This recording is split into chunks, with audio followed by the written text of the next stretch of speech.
Hey guys, just doing a quick video to show you some preparation on what people do when they're preparing for World Championships. It's 6:30 in the morning, it's New Year's Eve, and I'm still awake, so I figured to do a video. Right, so a lot of you might know me as the Sin Buster guy, those that don't actually know me.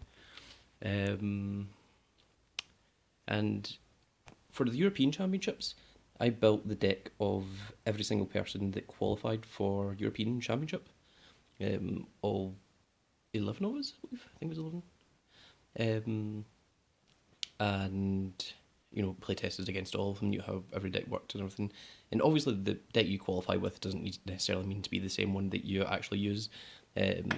Kine El Cooley was a prime example of this. He actually beat me in the top four of the UK nationals using Shadow Paladin, and then he switched to Angel Feather, and then he beat me again round three of Swiss in European Championships, and I beat him in the top four of European Championships.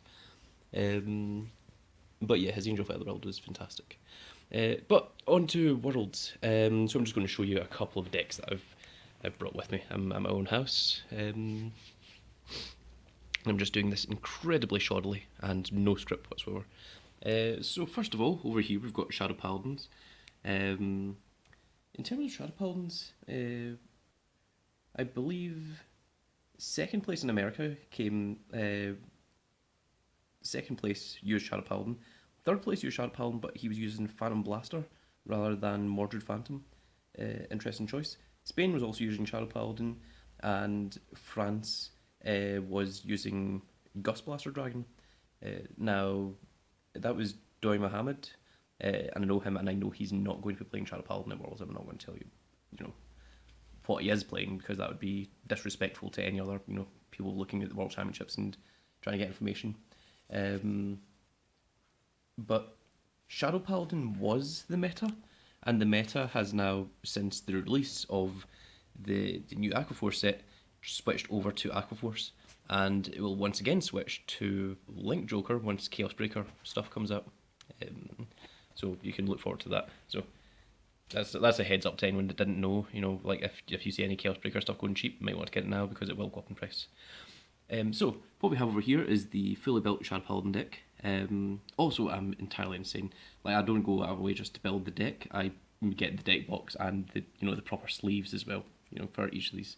I've got, I think, 5 different Shadow Paladin decks. This is obviously the Revenger build, which is the best one to show off. Next one is Genovius Ripple.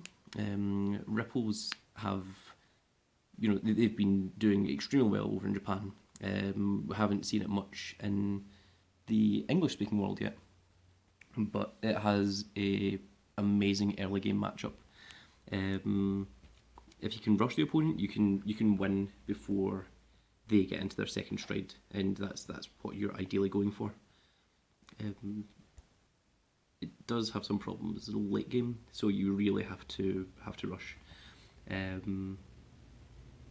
There's various good points, and there's good points and bad points to every deck, essentially. So Genovius Ripple is something that you can expect to see at the World Championships.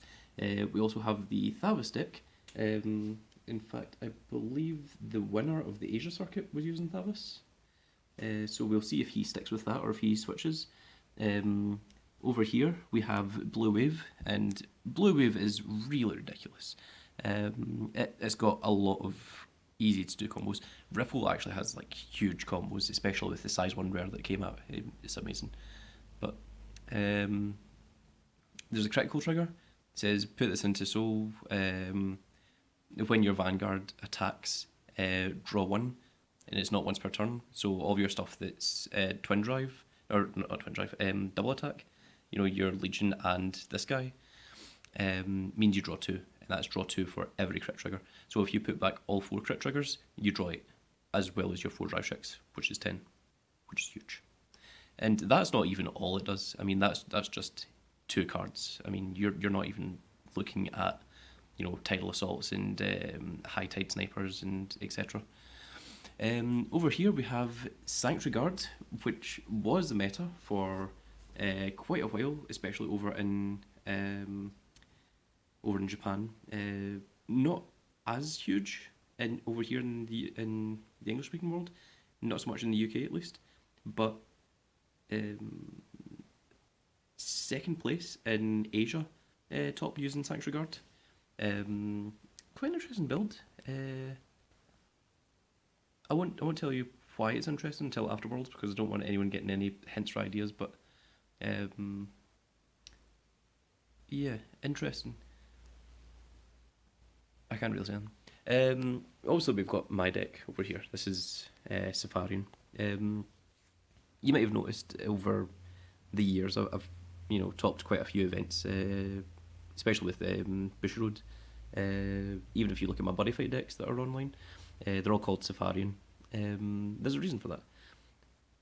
The first one of this was called Zagrankat Safarian, and it's one of the names that I'm known by. It was that name started off as a joke, talking about corporate big fat cats, and then changing it to Grand Cats, and at the time Vanguard was Za, stand up Za World, or Za Worldo, which is Dio from JoJo's Bizarre Adventure. But so Za started replacing the, so Za Grand Cat became one of my names. So the first one that I used in Nationals was called Zagran Cat Safarian. Second one I used in Euros was called Zagoldrick Safarian. That's because my last name is Mick Goldrick, which if you just change it barely, it turns into Gold Drake, and Drake is German for the word dragon, so it turns into Golden Dragon. This new version is called World Safarian. The only difference between Nationals and Euros for this deck was I changed 3 Russell Blizzard into the 10k vanilla, and that is because of a girl called Helene, who is possibly, well, she's definitely one of the best Vanguard players in the world, possibly the best Vanguard player in the world. This will be her second time competing in Worlds, and using Kagero. She's very much like me. That we've got one deck that we'll stick to. Mine's been Dimension Place. I came second in European Team League in 2014, using Zeal. Back when it was good, it's not good anymore. Like, you wouldn't be able to win anything with Zeal. Nothing big, at least. No, you wouldn't be able to win at Nationals with Zeal. But Metalborg is very similar. The whole thing with Zeal is reduces the power, makes it much harder to block all the attacks. The thing with Metalborg is it reduces what your opponent can guard with, which is obviously grade 1s or higher.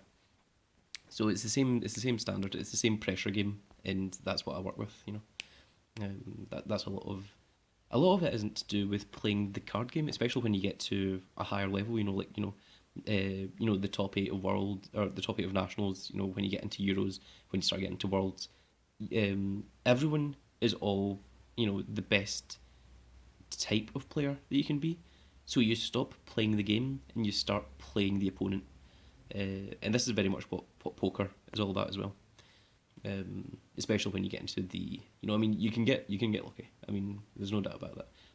The 3 things that win you a game is, first of all, your deck. Depending on how good your deck is, etc. Your build, how much money you've got, how much you can spend on it. The deck itself is part of it. Second is the player. If you've got the best deck in the world, but you're not a good player, you're still going to lose. Or if you're an amazing player and you've got a crap deck, you can still beat someone that's average. You can still win with terrible decks. The third part of it is luck, and you want to try and minimize luck as much as possible. You want to bring it down to just pure skill. So if you can get your player skill and your deck, as best you can, you'll reduce the ideas of luck. And that's how a lot of players get into, that's how you'll see the same players appearing in, like top 8s of national events and European championships and so on over and over again. It's not because you're lucky enough to get into that point. It's because these players have realised that there's a level of skill that you can take beyond what your regular skill level is. Okay, I'm just going to go over some of the decks. I haven't brought Angel Feather with me. The Angel Feather deck that Kine played was very similar to the one that won America. Obviously, America came before European Championships. I don't think Kine based it on his, because Kine's deck played a different grade 3. The American player was playing the Phoenix, which gets plus 2,000 for each card that's put into the damage zone, which makes it a huge column. I'm going to try and wrap this up quickly, actually. Mexico was using Mega Colony, which was a full machining deck, which was interesting because it wasn't playing the thing that locks the opponent's Vanguard. I say locked, you know what I mean. It wasn't playing that stride. Let's see here. Asia was Thavas and Sanctuary Guard. America was Angel Feather, Shadow Paladin, and then Shadow Paladin with Phantom Blaster. Spain was Shadow Paladin. Mexico was Mega Colony. France was Gust Blaster. And obviously Europe was Helene, who's playing Dragonic Tameo, and me, who's playing Safarian. Okay, I think that's good enough for this video. It's already over 10 minutes. If you don't see you before, then Happy New Year.